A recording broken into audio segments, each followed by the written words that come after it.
Labas na ulit tayo guys at nakapagbihis na ako. So yung weather dito guys is warm and a little bit windy. Hindi siya sunny today. Pero yung temperature is 19 degrees, so I find it hot or warm. Pero yung mga tao dito naka winter coat, naka jacket, pero ako naka-suited. Ang summer. Ang lamig kaya sa UK guys.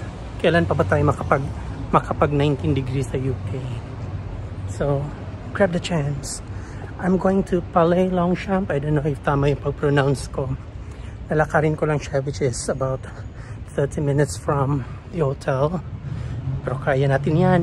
So, this is Palais Longchamp. Ang ganda niya guys.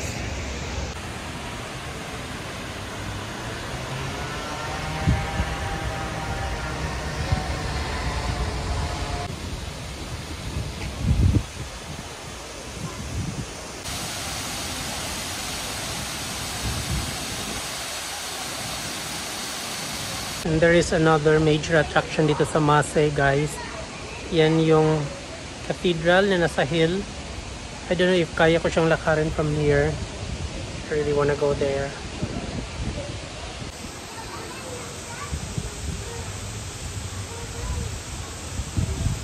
Naglalakad ako guys papuntang cathedral. Hindi ko na alam kung ano tong mga pinasukan kong mga streets. And then sabi ko sa inyo, puno-puno talaga ng graffiti yung Marseille. Everywhere merong graffiti.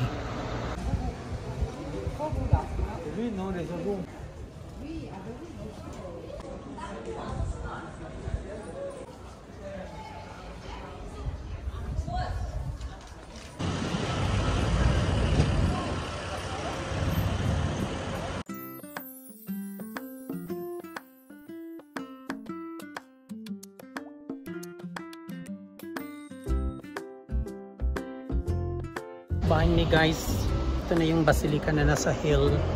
Mahirap i-pronounce ng name niya, but ang ganda dito guys. Last view of the city of Marseille.